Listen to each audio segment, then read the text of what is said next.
the members need to keep calm, because I don't think they will be very happy with what is about to come next. Honorable Speaker, I was a bit worried at the beginning of the term of this parliament that we had departed from our constitutional duty to be the protectors of counties and their governments as stipulated under the Constitution. I think it is Article 96. Honorable Speaker, let me borrow the words of the minority whip, that in fact this Senate must at every single opportunity stand up to protect devolution and devolved units, and that every step that has been made in advancing the cause of devolution must be protected, and that no single step back must be allowed. Honorable Speaker, I stand to support the report that has come from the committee that is ably chaired by Senator Roba, because, Honorable Chair, what the National Assembly has tried to do in the amendments to this particular bill is to reduce a total of 45 billion shillings from the additional allocation to county governments.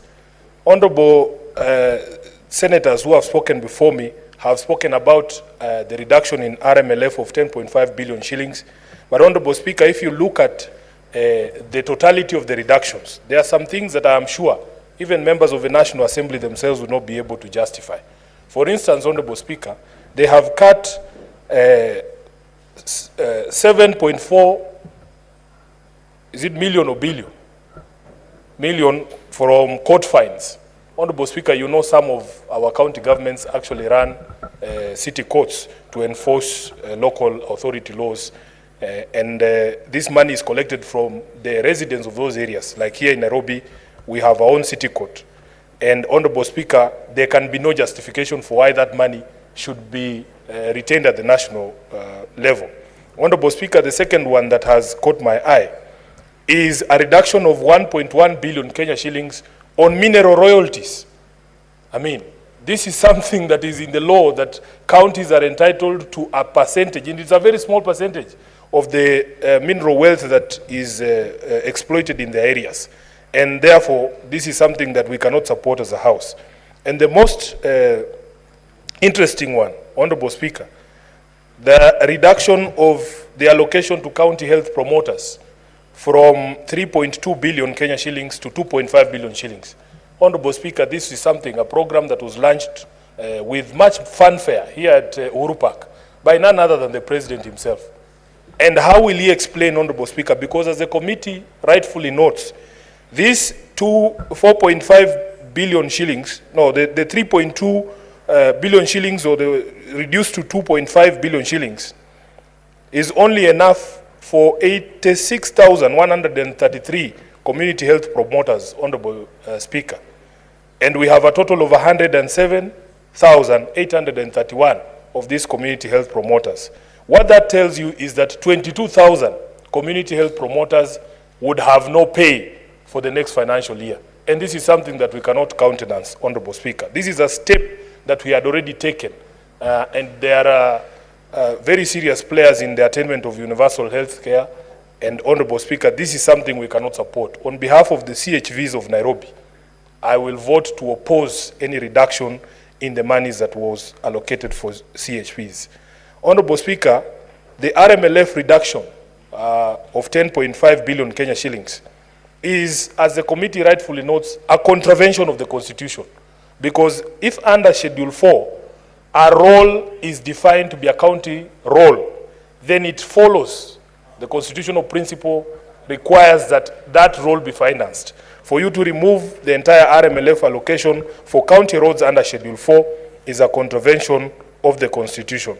Honorable Speaker, in the 2023-2024 financial year, the industrial parks, counties had been allocated 4.5 billion shillings for industrial parks. And of course, they were launched with much fanfare. I remember, Honorable Speaker, receiving a phone call from my mother in the village there, that right across from her house, the President was there launching an industrial park, and that she was going to have, in her own words, a place to sell her milk and a place to sell her chicken.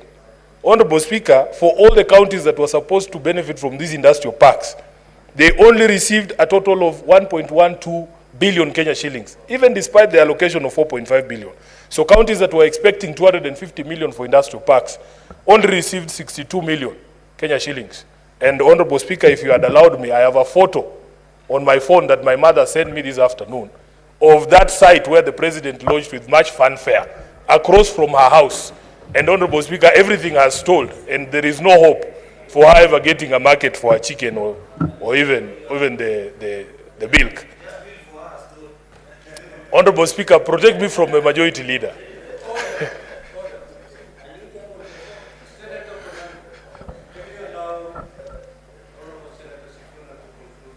I'm surprised that the Senator for Nandi wants to insert himself in the communications between myself and my mother. And Honorable Speaker, therefore, we as a House must in totality take the position that there is absolutely no justification for these things. And as I said, even during the debate on the division of revenue, the practice has always been that any shortfall in revenue must be borne by the national government. These programs are critical. If you are going to tell 22,000 CHPs that they are no longer going to earn the 5,000 shillings that they are supposed to earn, Honorable Speaker, it is going to be something of a mountain, akin to a mountain to climb. Because how do you select the ones to earn and the ones not to earn? The ones to be cut from the program and the ones to be retained. Therefore, I want to agree totally with the proposal that has come from the Committee on Budget and Finance that we must reject in total any attempts to reduce the basket of devolution as has been proposed by the National Assembly. I thank you, Honorable Speaker.